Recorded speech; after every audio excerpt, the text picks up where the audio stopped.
Good morning.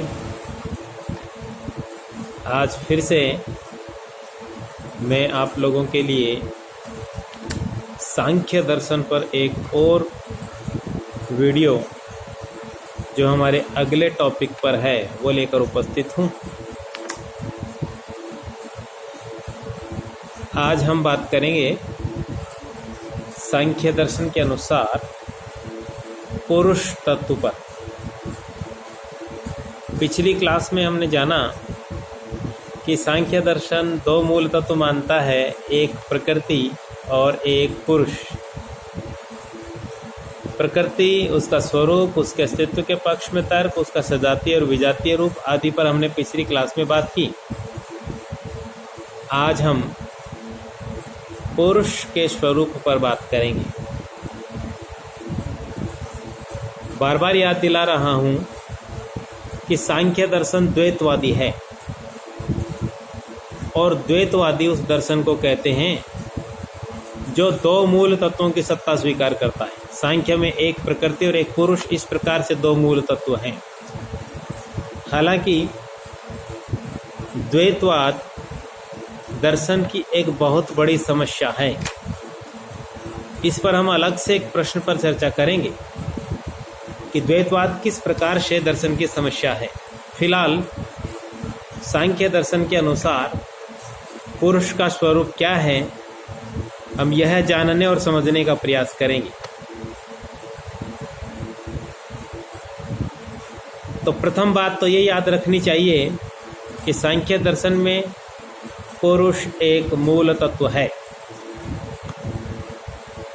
और सांख्य कारिकाकार ने, याद है आपको, सांख्य कारिका नामक रचना किसने लिखी? शुरू के जो वीडियो बनाए थे हमने, जो शुरू की क्लास ली थी, उसमें मैंने स्पष्ट किया था कि सांख्य कारिका वर्तमान में सांख्य दर्शन का एक मूल रचना है, मूल ग्रंथ है जो ईश्वर कृष्ण द्वारा विरचित है। तो इस प्रकृति की सत्ता को सिद्ध करने के बाद कारिकाकार ने पुरुष का स्वरूप और उसके अस्तित्व को सिद्ध करने का प्रयास किया।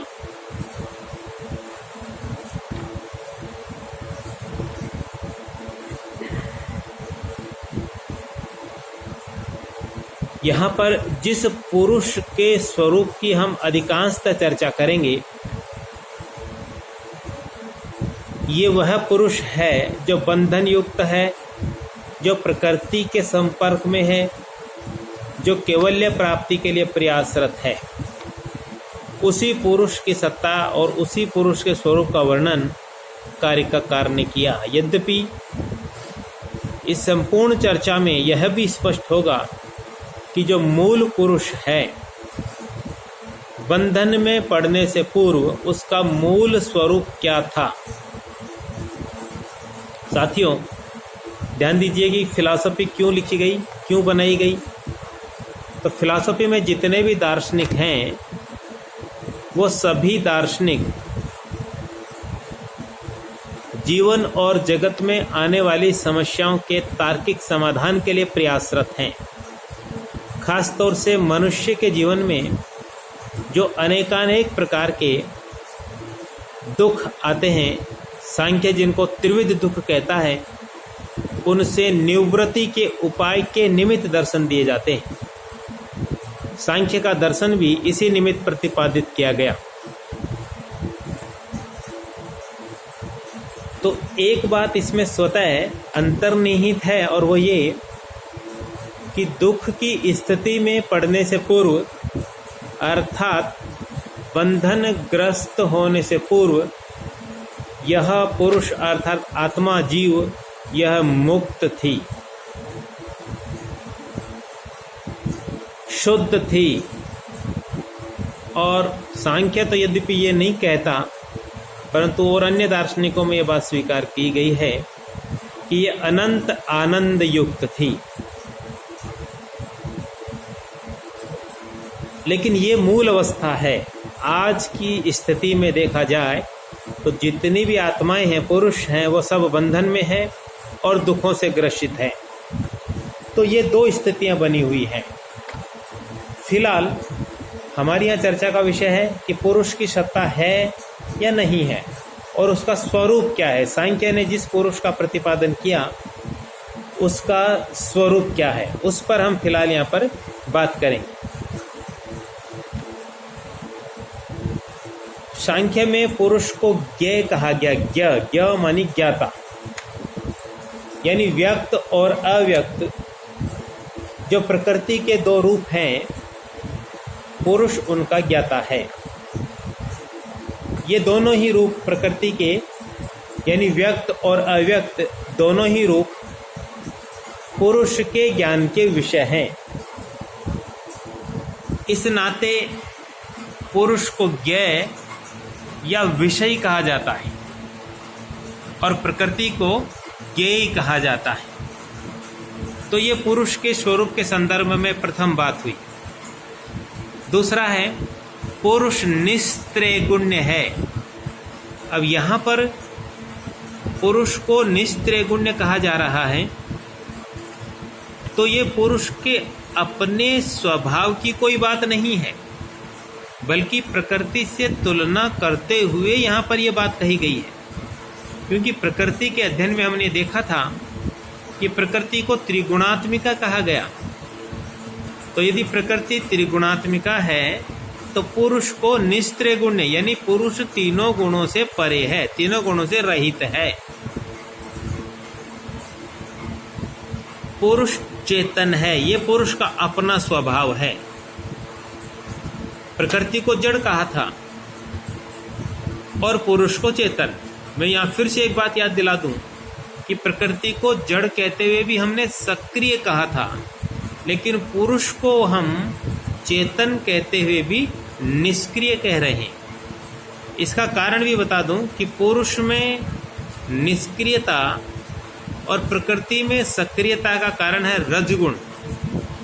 रजगुण प्रकृति में ही पाया जाता है, इसलिए सक्रियता भी प्रकृति में ही है, ना कि पुरुष में। ठीक है ना। तो पुरुष ज्ञाता है, निस्त्रैगुण्य है, चेतन है, ज्ञेय है, अप्रसवधर्मी है।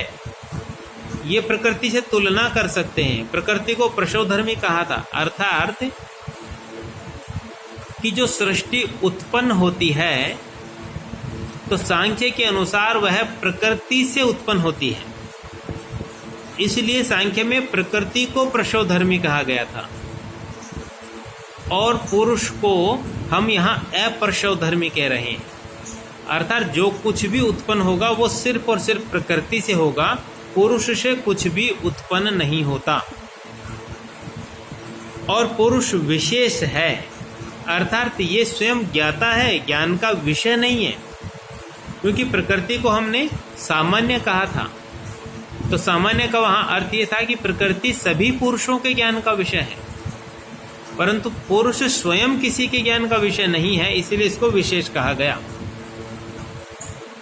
अब जो विशेषता बताने जा रहे हैं, अब जो स्वरूप अपन बात करने वाले हैं कि पुरुष अकर्ता है, अर्थात अनुत्पादक, कि जो कुछ भी उत्पन्न होगा वो प्रकृति से उत्पन्न होगा, न कि पुरुष से। पुरुष वास्तविक कर्ता नहीं है और ना ही वास्तविक भोक्ता है। ध्यान दीजिएगा, सांख्य दर्शन जो तीन दुखों की बात करता है, आध्यात्मिक, आदि भौतिक और आदि दैविक, ये सभी प्रकार के दुख पुरुष के साथ तब जुड़े हुए हैं जब वह अनादि अविद्या के कारण, अज्ञान के कारण अपने आप को कर्ता और भोक्ता मानने लगता है। जबकि पुरुष का जो वास्तविक स्वरूप है वो अकर्ता है।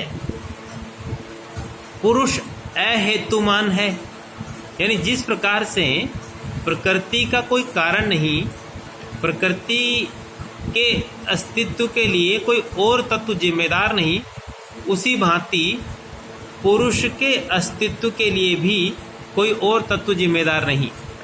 पुरुष भी नित्य और स्वतंत्र तत्व है।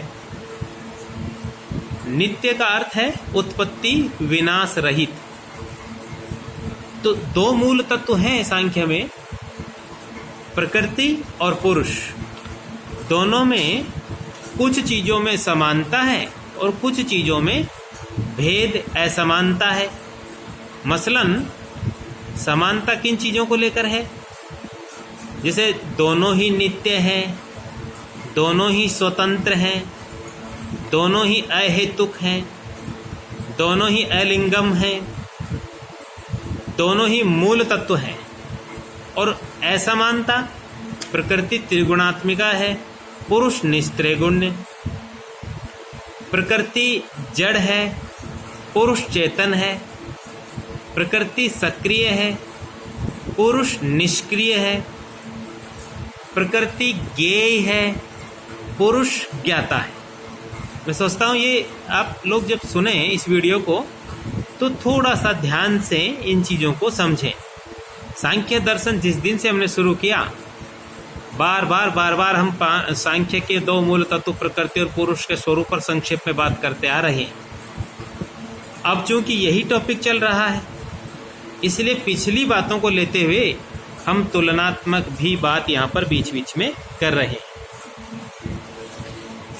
तो पुरुष को हमने प्रकृति की तुलना में नित्य कहा, अनाश्रित भी कहा। अनाश्रित यानी अपने अस्तित्व के लिए किसी पर आश्रित नहीं है। याद रखिएगा, जब हम मूल तत्व शब्द का प्रयोग करते हैं तो जाहिर सी बात है कि जिन तत्वों को मूल तत्व कहा उससे ऊपर और कुछ नहीं। सांख्य दर्शन ईश्वर जैसी चीज को नहीं मानता, इसलिए अनिश्वरवादी है। तो यहाँ ईश्वर न होने के कारण पुरुष और प्रकृति इन्हीं दो मूल तत्वों को स्वीकार किया गया है। और मूल तत्व हैं तो वो नित्य भी हैं, वो स्वतंत्र भी हैं, अहेतुक भी है, अनाश्रित भी हैं, अजा भी हैं, अज भी है। और पुरुष के संदर्भ में एक और विशेष बात जो यहाँ है वह है कि पुरुष निर्वयव है। प्रकृति को त्रिगुणात्मिका कहा गया था, तो वहाँ प्रकृति के तो 3 अवयव बन जाते हैं। अवयव मानी अंग या भाग या घटक, सत्व रज तम, सत्व रजस और तमस। परंतु पुरुष में इस प्रकार के किसी अवयव की सत्ता स्वीकार नहीं की गई। पुरुष अनेक हैं। यहाँ ये एक ऐसी चीज है जिस पर हम अलग से चर्चा करेंगे। क्यों? क्योंकि यहाँ एक विरोधाभासी मत यहाँ पे दिखाई देता है कि जब सांख्य दर्शन के द्वैतवाद को, तत्वमीमांसा के प्रारंभ को देखते हैं तो सांख्य दर्शन कहता है 2 मूल तत्व हैं, एक प्रकृति और एक पुरुष। वहाँ ये शब्द प्रयोग में हुआ। लेकिन कालांतर में जब पुरुष की अनेकता के संदर्भ में प्रश्न आता है तो सांख्य ने वहाँ पर पुरुषों की अनेकता की बात की और उसके अनेकता के पक्ष में तर्क भी दिए। तो फिलहाल हम यहाँ पर पुरुष के स्वरूप के संदर्भ में यही भी एक बात ऐड कर देते हैं कि पुरुष अनेक हैं। तो इन जो लक्षण, जो स्वरूप, जो विशिष्टताएं हमने यहाँ पुरुष के संदर्भ में देखी, उस दृष्टि से प्रकृति जिसके 2 रूप हैं, अव्यक्त और व्यक्त, उन दोनों रूपों में कुछ बातों में समानता है और कुछ बातों में असमानता है। प्रकृति के संदर्भ, प्रकृति के अव्यक्त रूप के संदर्भ में तो बात हुई, परंतु व्यक्त रूप के संदर्भ में असमानता क्या है? तो वही कि प्रकृति के सारे व्यक्त पदार्थ त्रिगुणात्मक है, पुरुष निस्त्रिगुण्य है। और सारे व्यक्त पदार्थ जड़ हैं, पुरुष चेतन है। ठीक है, लेकिन यहाँ एक समानता भी है। बड़ी विचित्र बात है कि समानता क्या है कि प्रकृति के व्यक्त पदार्थ भी अनेक हैं और पुरुष भी अनेक हैं। ये एक समानता है। तो 2 मूल तत्वों में प्रकृति के स्वरूप पर पहले बात हुई, पुरुष पर अपन अब बात कर रहे हैं। क्योंकि लगभग 2 या 3 कालांश में यह चर्चा हमारी पूरी होगी। मैं सोचता हूँ आज लगभग जो 15-20 मिनट का वीडियो अपन बनाते हैं वो आज इतना ही पर्याप्त है। आगे इस चर्चा को फिर बढ़ाएंगे। तब तक के लिए जय हिंद,